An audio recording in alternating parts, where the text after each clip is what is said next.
apa yang menjadi permintaan kami, aspirasi dari teman-teman kami.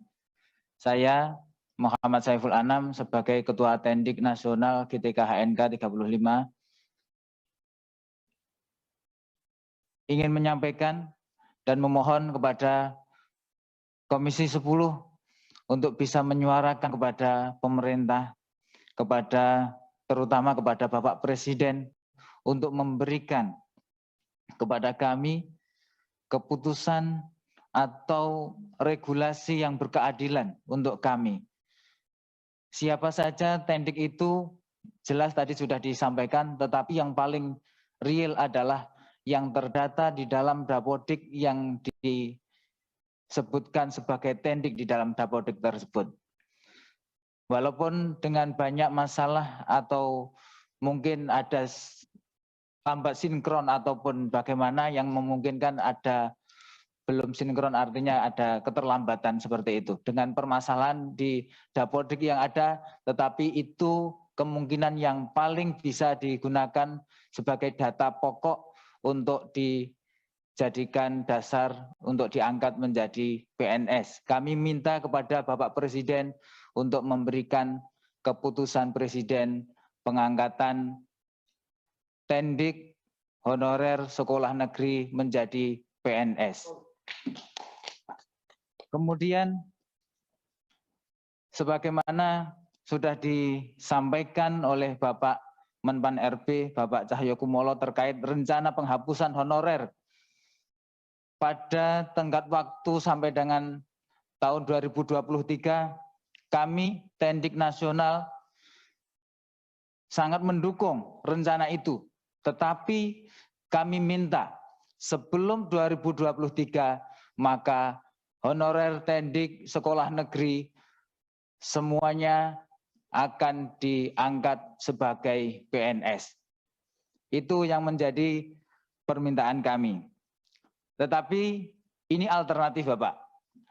Apabila sekiranya kepres PNS dianggap terlalu mahal atau terlalu sulit, maka kami memohon kepada Bapak Presiden dan juga pemerintah untuk memberikan perhatian khusus kepada Tendik itu berupa afirmasi penuh untuk menjadi ASN sesuai regulasi yang ada, yaitu Tendik diberikan tinggal pemberkasan. Siapa saja Tendik seperti yang tadi saya sampaikan adalah yang berada di Dapodik yang bisa dijadikan data pokok. Dan satu mungkin akan dilengkapi oleh rekan kami dari Bapak Widi. Monggo Bapak Widi. Assalamualaikum warahmatullahi wabarakatuh. Yang saya hormati Bapak Pimpinan Sidang dan juga jajarannya dari Komisi 10 DPR RI. Sebelumnya kami berterima kasih banyak Bapak Ibu sudah memberi kesempatan kami selaku tenaga honorer khususnya Tendik untuk bisa bertatap muka dengan panjenengan. Dalam hal ini, perkenalkan saya Widi Harto, anggota Tendik sekaligus koordinator Tendik Kabupaten Batang, Mbak. Mungkin tujuan kami di sini semua itu sama, Pak. Apa yang terjadi dan realita yang ada di masing-masing daerah, kabupaten, kota, dengan adanya perguliran P3K, bagi kami Tendik bukan suatu masalah. Karena tidak perlu dibahas. Kenapa? Karena Tendik juga tidak ada masuk di dalamnya. Regulasi masih kosong. Nasib Tendik tidak jelas. Artinya, jika mana pemerintah serius, seperti yang sudah disampaikan Bu Lina, Pak Saiful Anam, dan dari teman-teman yang lain yang memperjuangkan nasib honorer saat ini, kami minta tidak ada solusi lain. Tendik harus dikepreskan. Karena kalau menuntut masalah P3K, kami tidak akan ada selesainya, Pak. Jujur, saya di sini juga mengerjakan dan memegang aplikasi Dapodik, Pak. Di situ sudah jelas disebutkan ada yang namanya tenaga kependidikan. Sudah real masuk di Dapodik. Sudah ber-NUPTK. Amanat yang diberikan untuk mengerjakan sebuah pekerjaan Dapodik itu sangat berat, Pak. Banyak di dalamnya ada sarpras, tunjangan, sertifikasi guru. Jika mana masa kerja gaji berkala tidak kami kerjakan, itu akan berimbas pada apa? Pada penghasilan tunjangan yang tidak sesuai. Tapi apa artinya masa kerja buat kami? Seorang tenaga administrasi sekolah atau tendik yang masih honorer, itu tidak ada manfaatnya, Pak. Tidak dilihat secara berkeadilan. Karena apa? Masa kerja bagi kami tidak dilihat lagi, baik dari Kemendikbudristek, Kemenpal RB, bahkan dari pemerintah saat ini. Katanya dan katanya tendik mau diregulasikan di tahun 2022. Kami senang, Pak. Kami belum menerima. Kenapa? Itu hanya narasi belaka. Kami minta untuk bisa direalisasikan. Dan kami mohon untuk tendik khususnya saya minta untuk dikepres PNS-kan. Seperti halnya nakes pada waktu itu, Pak. Juga bisa dikepreskan.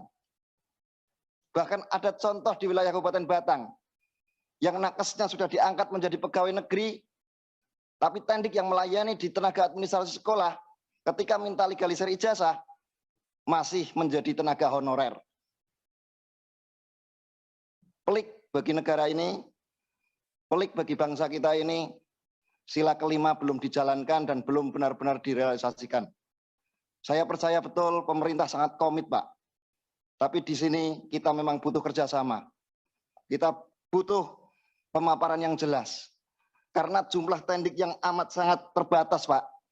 Kemungkinan untuk Bu Sri Mulyani menganggarkan keuangan untuk menggaji kami tenaga honorer tidaklah seberat yang dibayangkan, Pak. Kami tahu jumlah guru banyak, guru dibutuhkan. Tapi dalam hal ini tenaga kependidikan dari dulu tidak pernah tersentuh, Pak. Tidak pernah tersentuh keberadaannya. Bahkan Pak Menteri sebagai tenaga pengembang aplikasi Dapodik tidak tahu keberadaan operator sekolah. Dan operator sekolah di sekolah belum tentu mengerjakan pekerjaan operator saja. Masih banyak aplikasi-aplikasi dari BKD daerah masing-masing itu menerapkan aplikasi kinerja dan lain sebagainya. Itu adalah operator yang mengerjakan. Padahal operator disebutkan bukan dalam jabatan. Jadi kembali lagi seperti Bu Lina yang sampaikan tadi, memang betul linearitas itu tidak membuktikan suatu hal yang pasti bisa, tidak. Karena kemampuan itu adalah keseharian, aktivitas keseharian. Itu yang bisa kami tunjukkan. Dan mungkin bisa Kemendikbudristek pantau, bisa monitor sekolah mana, operator mana yang mungkin pekerjaannya tercecer. Saya kira tidak ada, Bapak. Mohon untuk Komisi 10 dan mudah-mudahan dari pemerintah, baik Kementerian Pendidikan, Kemendikbudristek, dan juga Kementerian Keuangan, Kemenpan RB, mohon kepada Pak Cahyokumolo untuk bisa merealisasikan untuk diberi kepres PNS. Terima kasih. Sementara itu mungkin ada teman yang lain mau menyampaikan usulannya, kami persilahkan. Wallahul muwaffiq ila aqwamit thoriq. Wassalamualaikum warahmatullahi wabarakatuh. Waalaikumsalam warahmatullahi wabarakatuh. Saya kira